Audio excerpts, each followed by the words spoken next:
Gulf countries have declared Hezbollah a terrorist organization. It's part of a deepening rivalry between Saudi Arabia and Iran that's playing out in Lebanon and elsewhere. Will this have an effect on Hezbollah's influence? And what will this mean for Iran's role in the region? This is Inside Story.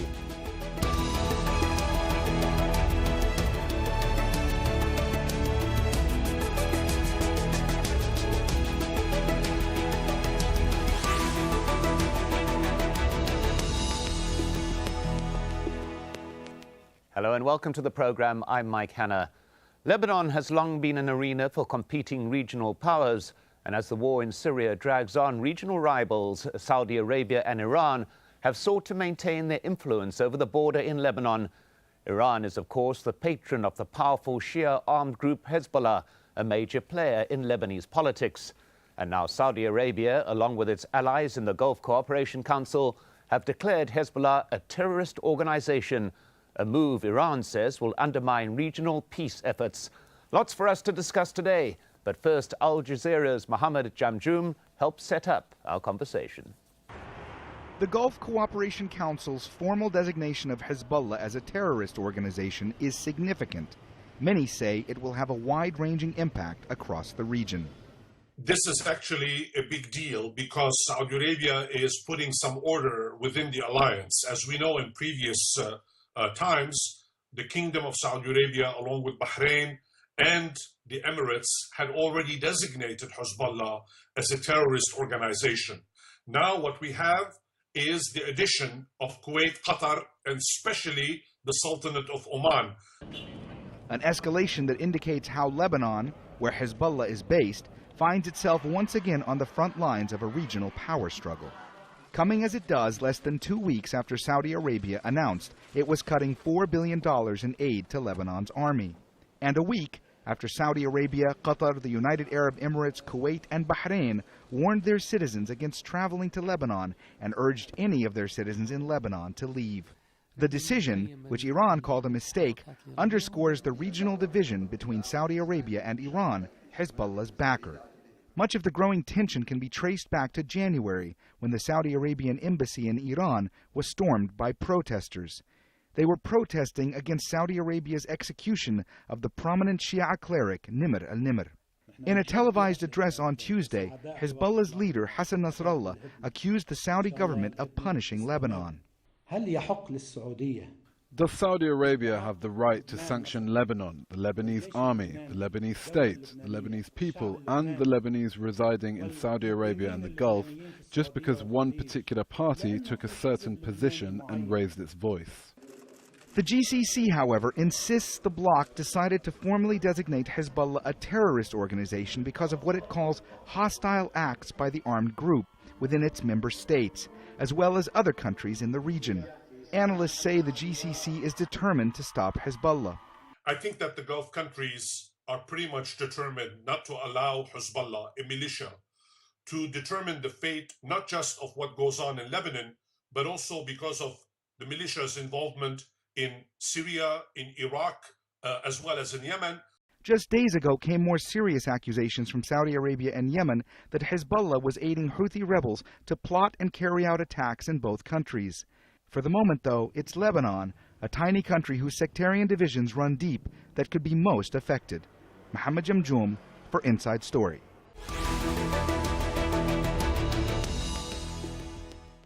Well, let's bring in our guest for this Inside Story. Joining us in Beirut, Jamil Wakim. He's a professor of history and international relations at the Lebanese University of Beirut. In Tunis, Nicholas No, director of the Beirut Exchange and author of the book Voice of Hezbollah. And joining us from Manama on Skype is Omar Mohammed, research analyst with the Bahrain Center for Strategic, International and Energy Studies and co-author of the book The Gulf Military Balance. Welcome to you all. Let's begin with Jamil Wakim. What do you believe lies behind the Gulf states' decision to label Hezbollah a terrorist organization? Well, I believe that this move by Saudi Arabia and the GCC countries comes at a time when the Syrian regime in Syria, the Syrian army, alongside its allies, including Hezbollah, are gaining ground in Syria, and at the same time, at the time when Hezbollah is accused by the GCC countries of blocking any breakthrough, political breakthrough regarding the vacuum in power in Lebanon, because we didn't have a president for the past 2 years.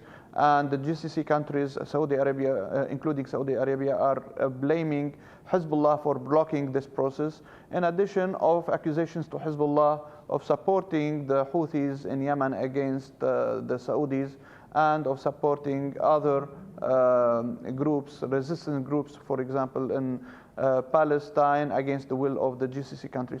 So I believe that this is the reason that led Saudi Arabia and the GCC countries to take this step or to take this decision. Well, a list of issues there. Omar Mohammed, what's your view? What do you think the fundamental reason is behind the action of the Gulf states? Well, as Secretary General Abdulatif Ziani said, it's a whole host of issues, including terrorist activity by the group. You see it in Bahrain, in Saudi, and Kuwait. It's just been increasing. We found bomb-making facilities linked to Hezbollah and the IRGC.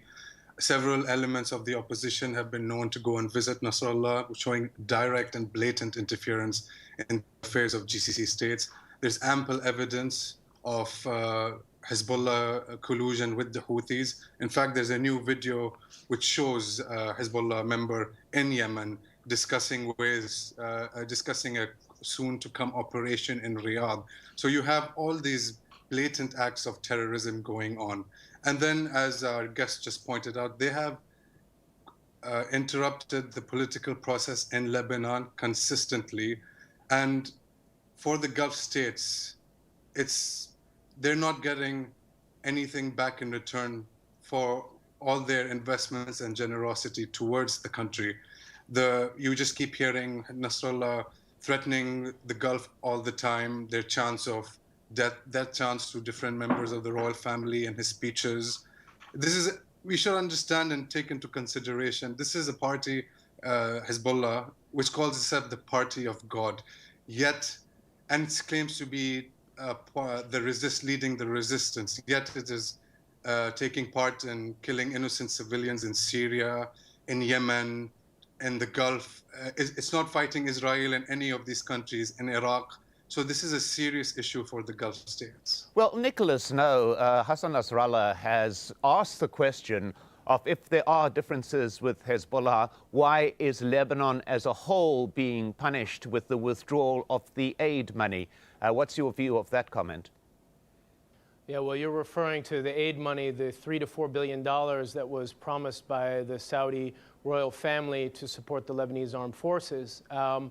Nasrallah, of course, would wish that the Saudis would focus only on Hezbollah and not hurt the rest of Lebanon, because that creates political problems for Hezbollah back at home, when it would like very much to keep things quiet as it involves itself in regional conflagrations.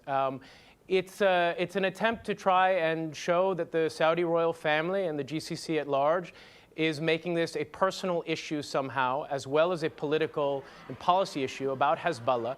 And Nasrallah is trying to say to Lebanese and to its own constituents, some of whom are going to be hurt in these coming months and weeks as we see how this GCC action unfolds. Remember, there are hundreds of thousands of Lebanese working in the Gulf. He's trying to deflect the inevitable criticism that we're seeing by Lebanese and the concerns among many Lebanese that they are going to be paying the price for Hezbollah foreign policy, essentially, which is outside of the scope of the democratically elected government of Lebanon. That being said, Nasrallah also has a very interesting point, which I'd like to add to the other two speakers, which is we cannot discount the personal aspect of the politics here. We're not talking about a normal state, Saudi Arabia, as we would in many other parts of the world.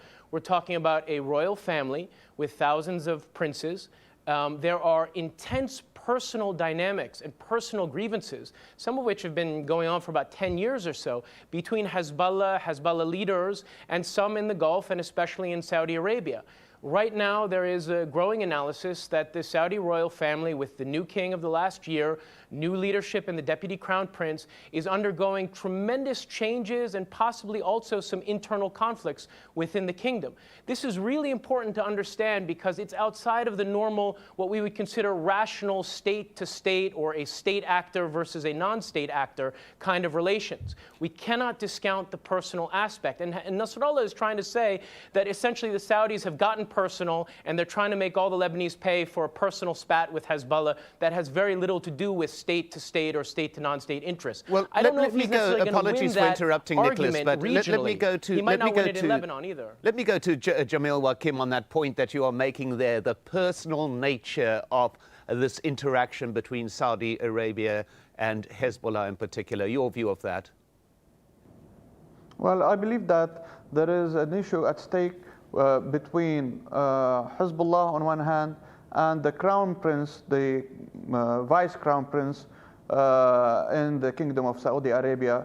Well, I believe that there were a lot of irrational steps taken by the Saudi leadership, because if we take the last step, which is to consider Hezbollah as a terrorist group, what impact would it have on Hezbollah per se?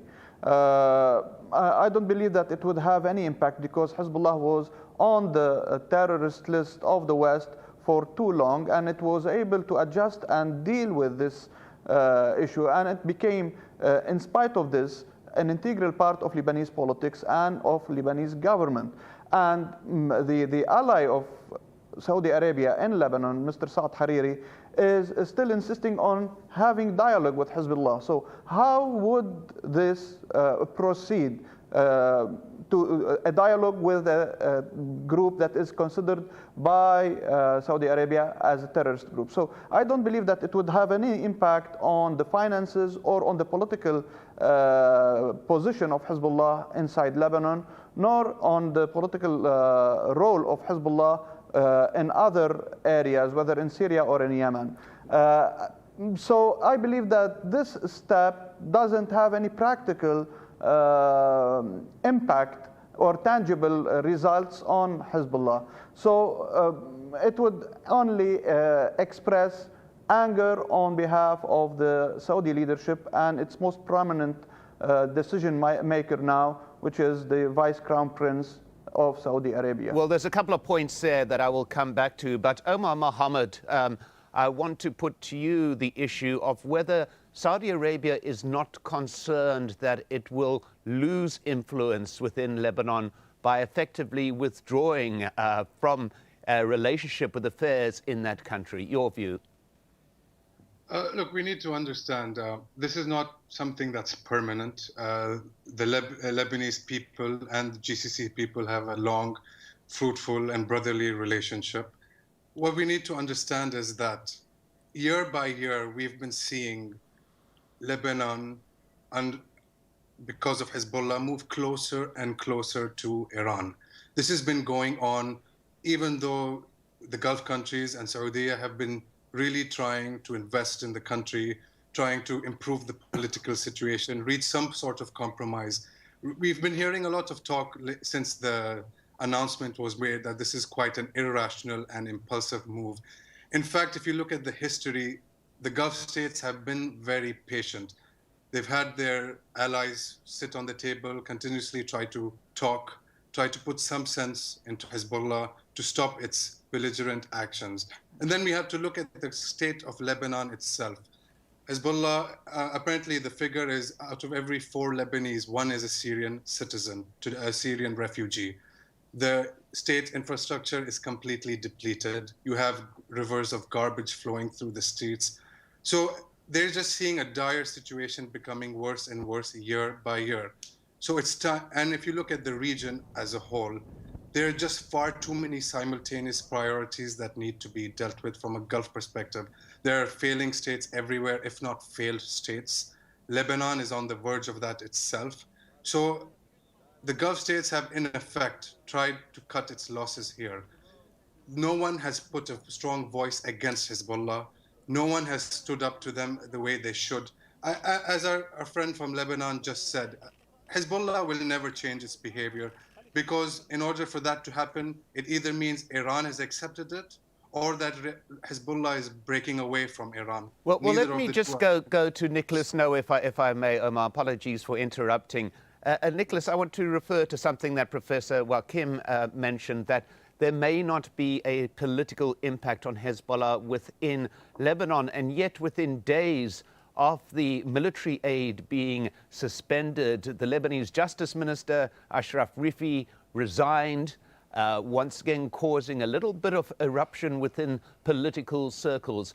Is there going to be political impact on Hezbollah because of the Gulf decision? There could be. It depends on how the Saudis and their Gulf allies push forward conflict in Lebanon in this next period. And that has yet to be seen. It's a bit of inside baseball, but the resignation of the hawkish, very pro-Saudi Minister of Justice was an important development and a very negative development if it's followed by other steps. For example, another hawk that's pro-Saudi and within the Future Movement Party that is somehow opposed to Hezbollah but also in a national unity government, the Interior Minister Mashnouk actually stayed and is staying in the government. And he was just here in Tunis yesterday and refused to sign an Arab Interior Minister's statement that called Hezbollah a terrorist organization. Now that's an important development and a sign that even Saudi's allies within Lebanon are not sure about the reasonability, the rationality of the Saudi and GCC moves. And that brings really to the 2 points that Omar just made, which I think are very important to draw out, where he said that, you know, the region is on fire. The GCC and all these states have a number of really pressing things to deal with and really big problems to deal with. And that also it's probably not going to really affect Hezbollah much.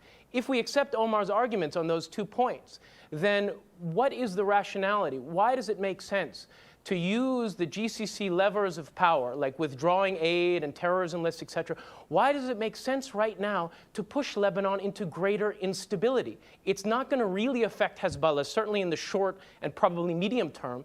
And more than that, it's going to create the possibility of yet another failed state in the Middle East and North Africa.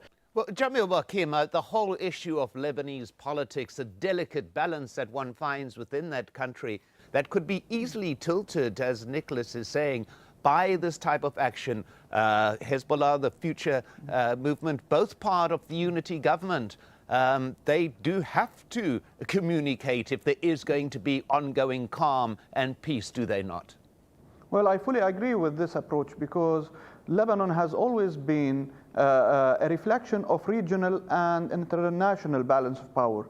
So that's why after 1990, there was a consent between three powers, which are Syria, Saudi Arabia, and the United States, to divide influence in Lebanon. So this ended in 2005 with the assassination of Prime Minister Rafiq Hariri back then. And Lebanon, with the crisis in Syria, one major player in Lebanese politics got withdrawn, and the vacuum got filled out partially by Iran and by Hezbollah and the allies of Hezbollah. But at this time, when we have a new regional power that would emerge, that has yet to emerge actually, we need to wait and see, because Iran is gaining influence in the region, especially after the nuclear agreement. Saudi Arabia is losing ground in the region, and that's why it's getting very anxious on keeping its influence in Lebanon. And at the same time, the United States has shown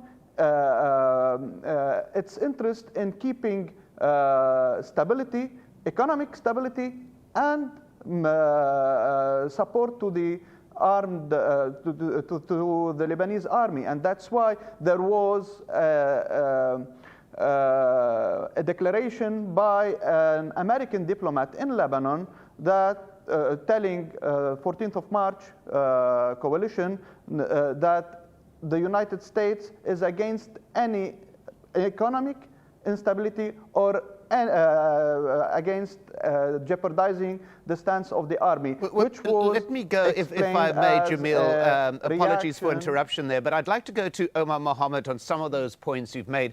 Also the point that Nicholas No brought up, is it indeed in Saudi Arabia's interests to allow Lebanon to descend into chaos, to become yet another failed state in the region? Many would make the argument that I'm not sure if it would go that way. Also, I have to point out, many would make the argument that Hezbollah has already made Lebanese Iranian satellite state. This is, as was mentioned earlier by, I think in the comments that was being made, this is not a move to punish the Lebanese people in any way whatsoever. In fact, if you've seen the reactions that have come out, people have somewhat woken up now. There was a sense of just muddling on through. People were just quiet, tolerating the vacuum in power, the caretaker government, nothing being done, the state not behaving as a state. Now people have opened their eyes and realized, look, we are not heading in the right direction. There are consequences to pay for inaction, for not standing up to basically what amounts to a terrorist group, which is imposing its will on the entire Lebanese people. So there, as I said, this is not permanent. There are already plenty of moves, backroom talks going on. Saad Hariri has made it clear he will not give up. So there is that sense. What Saudi and the Gulf states need is a united front that takes in the interests of all the Lebanese people, not specific sects or different religious groups in the country, but the entire country so it can move forward. Lebanon and Beirut, more specifically, used to be called the Paris of the Middle East once upon a time. Unfortunately, it is being dragged down the completely opposite way year by year. The Gulf states have to then look, what is the benefit of this? Say they went through with the arms deal, provided the $3 billion for the military and the $1 billion for the security services. Would anything really change? Would the military feel empowered to change things for the better, or would things still muddle on through? You can just speculate on that, but I think after over a decade of just deteriorating situation, the GCC states have had to take action. Well, very quickly, if I may go to Nicholas Noah, we had reference there to the military. Now, the military is the glue that has held Lebanese society together. The military is the direct attack from Saudi Arabia, withdrawing the $3 billion from military hardware. Isn't this going to have an impact too on Lebanese society, that the pride of the country, the military which has held it together, coming under direct attack, some would argue, from Saudi Arabia? It absolutely doesn't make sense from a security perspective. If the Saudis are concerned about the stability and security of Lebanon, the Lebanese army is fighting al-Qaeda and ISIS on the borders, along with Hezbollah, who's also fighting there as well. So it doesn't make sense from a security perspective. It also doesn't make sense because the Lebanese army is probably the most important alternative power center to Hezbollah, and could potentially be in the future, given the peaceful or a peace track in Syria, a cooling down of the region. This could be a real alternative balance of power to Hezbollah's armed presence in Lebanon and beyond. But I think, Mike, it's really important to take this in a larger context. Saudi Arabia and the monarchies in general are not just listing Hezbollah as a terrorist organization, they're also listing the Muslim Brotherhood. And I'm sitting here in a country, Tunisia, where the Muslim Brotherhood is in a power-sharing agreement with the secular party here. It's Nahda is here. It is not rational to look at a place like Tunisia and say that the Muslim Brotherhood is a terrorist organization when this country just won the Nobel Peace Prize, for example. What's the importance of this? We have to be very concerned that the monarchies in the Middle East are looking at this purely from a very narrow, self-interested perspective of keeping their monarchies in power in perpetuity, and rejecting not only people like Hezbollah, you may consider them terrorists or not, but also democratically elected groups, of which Hezbollah is partially, like the Muslim Brotherhood, such as here in Tunisia. That is a future of a Middle East that after the Arab Spring, the monarchies were very concerned about. Well, at that particular point, I'm afraid we've just run out of time for this particular show. My thanks to all our guests, Jamil Wakim, Nicholas Noah, and Omar Mohammed. And thank you too for watching. You can see the program again anytime by visiting our website, aljazeera.com. And for further discussion, go to our Facebook page. That's facebook.com/AJ Inside Story. You can also join the conversation on Twitter. Our handle is @AJ Inside Story. From me, Mike Hanna, and the whole team here, goodbye for now.